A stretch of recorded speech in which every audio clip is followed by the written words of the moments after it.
La majorité des Africains sont aujourd'hui chrétiens et musulmans parce que les Européens chrétiens et les Arabes musulmans sont venus faire la guerre en Afrique et ont gagné. Si c'était la Chine qui avait fait et gagné la guerre en Afrique, la majorité des Africains seraient aujourd'hui bouddhistes et fiers de l'être. Accepter ces religions imposées est donc une preuve de soumission, d'acceptation de la défaite. Mais si les Africains avaient gagné la guerre, ou si personne n'avait attaqué le continent, la majorité des Africains pratiqueraient toujours leur religion ancestrale sans problème. Et l'Afrique serait sans aucun doute le continent les plus développés du monde. Vu son magnifique climat, ses nombreuses ressources naturelles et la force de ses braves hommes et femmes, pourquoi le christianisme et l'islam freinent le développement de l'Afrique? En fait, le peuple africain, pas habitué à ce style de croyance, ne maîtrise pas ces religions. La majorité ne distingue pas la fiction de la réalité. Ils ne savent pas ce qui est au sens propre et ce qui est au sens figuré. Alors que les Européens et les Arabes pratiquent ces religions sans problème avec une certaine organisation, ça va dans tous les sens en Afrique. La majorité des Africains sont très naïfs face à ces religions. De nos jours, l'Afrique est considérée comme le continent le plus religieux, au regard du pourcentage élevé de croyants. En fait, les élèves ont dépassé les enseignants. Voici la preuve de la naïveté de l'Afrique. 1.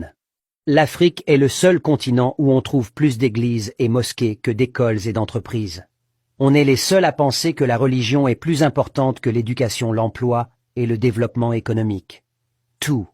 Ces lieux de prière sont 100 fois plus fréquentés que les bibliothèques, les laboratoires. On est les seuls à placer la croyance au-dessus du savoir et au-dessus de la science. 3. Les pasteurs et les imams sont de loin plus nombreux que les médecins. On est les seuls à faire passer la religion avant la santé. 4. Les Africains sont encore les seuls à faire passer la religion avant l'agriculture. 5. Quand les Arabes et les Européens ont un problème, ils trouvent une solution, et quand nous les Africains avons un problème, on laisse à Dieu. On est les seuls à abandonner nos problèmes à Dieu. 6. Presque tous les continents se protègent avec l'arme nucléaire, et les Africains se protègent avec Jésus et Allah. Sommes-nous les seuls à faire confiance à ces dieux? Bref, en observant, en échangeant avec la population, on se rend rapidement compte que la religion passe avant tout sur le continent. Cette naïveté constitue le principal frein au développement de l'Afrique. Y a-t-il un exemple au monde d'un pays qui s'est développé non pas grâce à l'industrialisation, mais grâce à la religion et aux prières? Quel est le retard qu'un individu accumule durant toute sa vie de tout le temps passé à prier et non à se reposer et se cultiver? À quoi servira de penser comment l'Afrique va se développer avec des gens aliénés et bornés qui ne pensent qu'au paradis?